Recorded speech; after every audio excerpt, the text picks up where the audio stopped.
So Tarkov has just updated to patch 1.0.2, which is the escape from Duckov Collaboration that they are doing. We'll get onto that in a moment. First and foremost, they've made some very interesting changes to the game itself. There's quite a few things that have come.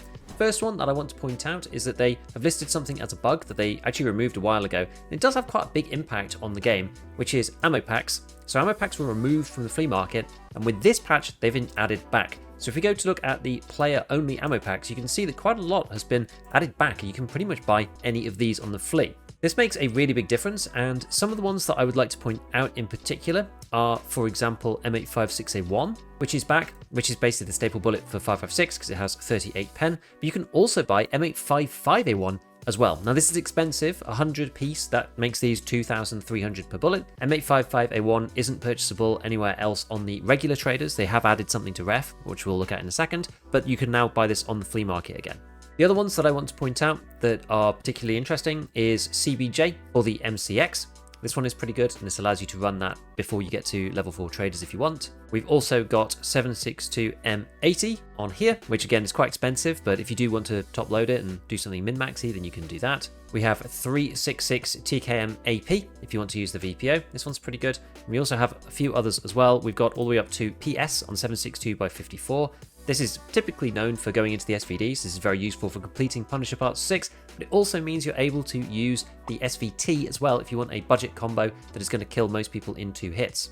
You can also buy something like PAB9 for the 9x39 weapons, AP for .45, so this can go in the Vector or the UMP, as well as something like PS12B, which goes in the Ash 12. All of these are incredibly powerful. Now, I haven't seen any of the other stuff. I haven't seen like M995, I haven't seen 762BP, a few of those things, but some of these are kind of equivalent. I think we'll just have to see how this goes. These are pretty powerful, especially M855A1, but it doesn't look as if we have anything like M61 on here, so we'll just see. It's actually kind of hard to tell because this is only stuff that is listed and this has only just come out. So maybe there'll be a few kind of broken boxes on there that they need to get rid of. But for the time being, I think this is a decent update because they are expensive. So you do really have to think about what you want to buy before you go and buy these and use them in raid. So I did mention that they've added a new pack to ref. This is over at ref level 4. They've added M855A1, so it's a little bit easier to run the M4 now. This is here. This is 15 GP coins for a pack of 50, so it's up to you as to whether you think this is worth it. I tend to use my GP coins for the barter for the thick case, because this thing now requires 500, which is a lot.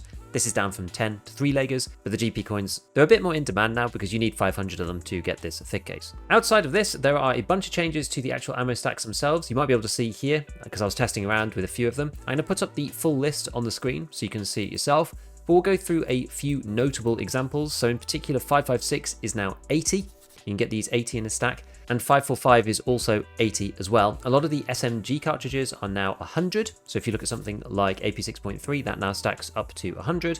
FMJ SX for the MP7 also stacks up to 100. And 7.62 NATO typically stacks to about 50. So you can have a look through the table on the left-hand side. I'll just stick it up there. But most ammo stacks to a larger size than it did before. We made a couple of changes to items. There was a new case over on Therapist. I don't think it's particularly useful. It is the poster tube.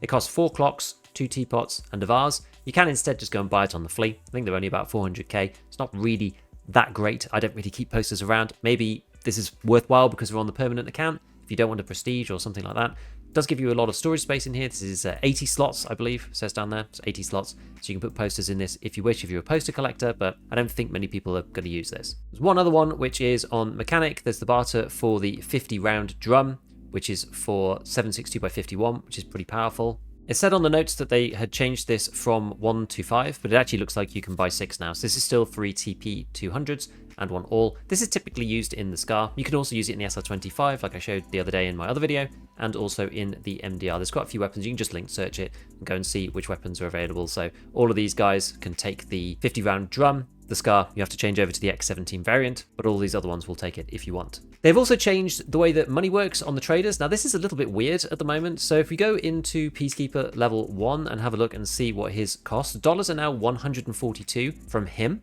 which is a little bit curious. And Skier, who sells euros, is now 167. So I wanted to know, because where this really matters is over on the flea market.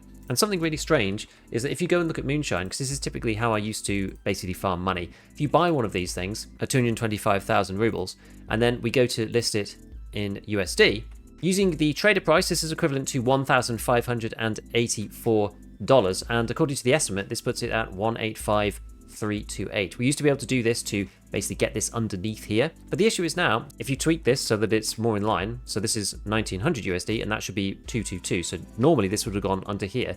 If you place this offer and refresh, it's nowhere to be seen, which is very, very curious. If you scroll much further down, you will finally find it. I already checked this here with an earlier one, and now it goes much, much higher up. This is more equivalent to about 163. So the flea market is still using the wrong number, so these aren't going to show up in the right place anymore, which means that you have to basically undersell in dollars to list them. I just did these two as a little test just to see where it would land within the scheme. And so rather than it being cheaper than rubles, it's now more expensive than rubles and listed in the wrong place. So this kind of dollar money making scheme is not really very useful anymore. Probably good because it'll stop the entire flea market being littered with euro and dollar prices, which is kind of nice. But at the same time, it would be good if these just kind of used like consistent pricing, like Peacekeeper's value to do the conversion, something like that, to keep everything in line. And the final thing on items is that we now have the ability to insure night vision goggles. This was removed at some point, and now you can reinsure them again, which means that you can insurance fraud them. You can take them into a half and half raid and then throw them away halfway, and then you'll get them back from prep or something like that. Or you can insurance fraud them if you take somebody else's if you're playing night raids, which is pretty cool. I still believe you can't insure thermals. We'll just have a look here. Yeah, so the flare still can't be insured, but you can insure night vision again, which people tend to use a bit more than they do thermal scopes. So moving on to a couple of the other changes about experience. So what they've done to the killed in action multiplier.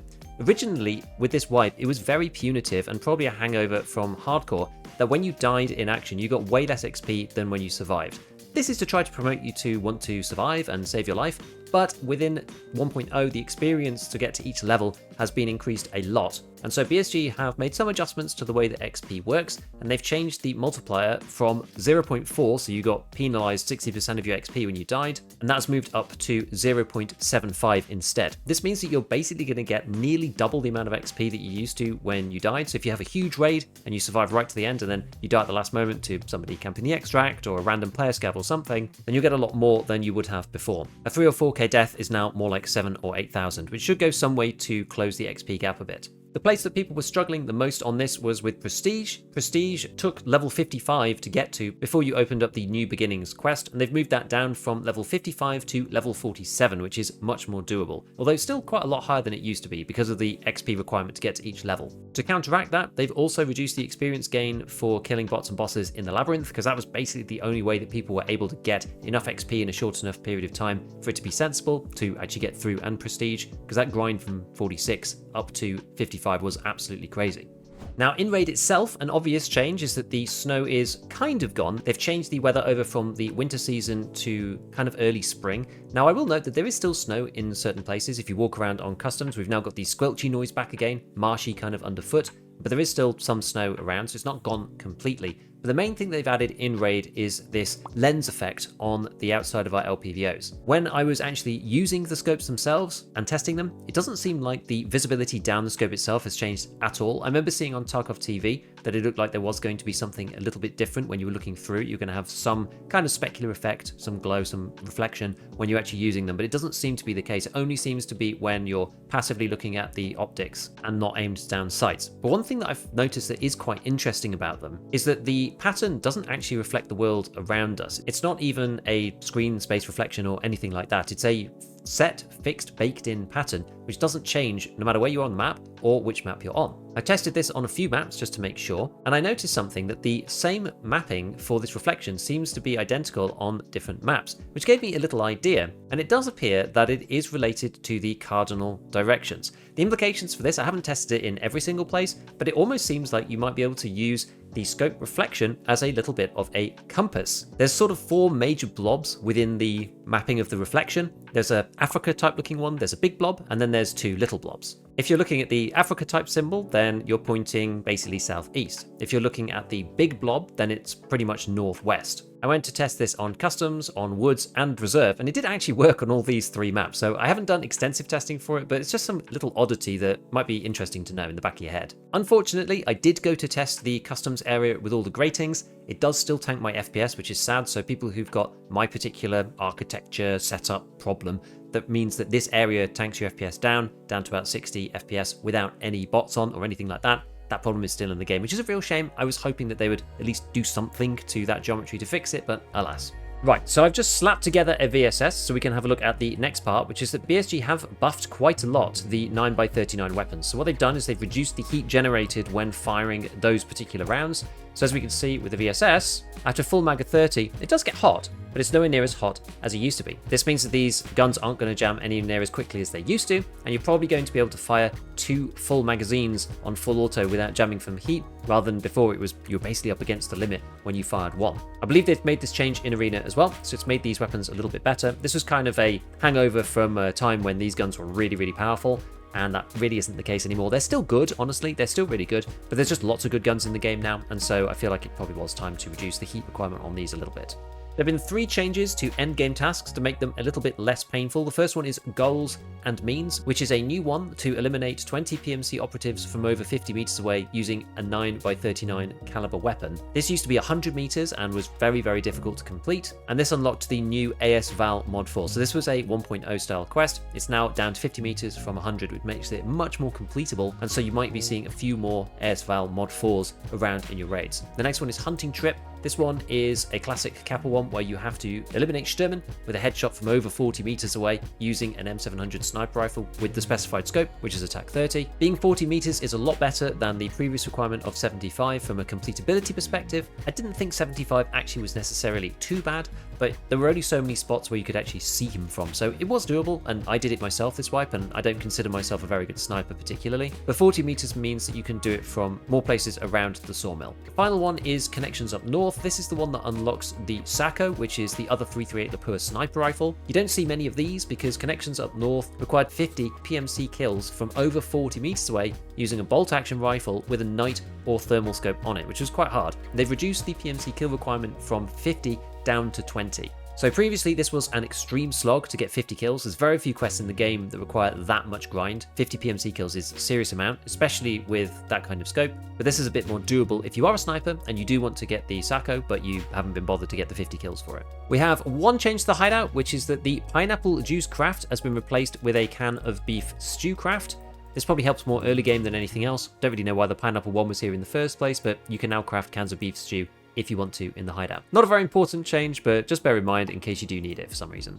So there were a ton of fixes as well. You can go through the patch notes if you want to see all of them. I think probably the most important fix that they had was the fix where you could get hit into the Head-Nape when wearing the CQCM or the Tagilla helmet. That was a extremely annoying, really bad bug because you'd be facing a scav straight on and then they'd headshot you and you die to Head-Nape despite the fact that you were facing them, which really sucks. I had this happen to me, and it turns out that this is a bug. Lots of people were speculating about it. I've had a few people talking in my Discord and asking me how this could happen, but it's good to see BSG acknowledge it and hopefully fix the problem. So the very final part is that with this being a collaboration between Tarkov and Escape from Duckov, we now have a new quest over on Jaeger, which is called Duck Hunt. So this is locate and shoot down all the toy ducks on customs, shoreline factory, woods, ground zero, interchange reserve, and hand over a can of duck pates 15. I haven't looked at this yet. I haven't done any of these. I know that Very Bad Scav is posting lists of these on his Twitter/X profile, so go over there if you want to see some of those things early. I imagine they'll probably be turning up on the wiki as well fairly shortly. And from what I've seen around, apparently you can hear a little sound when you get nearby that does signify that you're near to one of these duckies so that you don't miss it and you can tell that there's one that you need to be searching for. And I believe after doing this, you're going to get some kind of achievement. I'm not sure exactly whether it's just this quest or something else. But yeah, if you're interested in achievement hunting, then you can go and do this one. It is active now. It's over on Jaeger and you can go and complete it. So a decent patch. I hope that you all enjoy. As usual, a big shout out to all my patrons. And as always, have fun in your raids.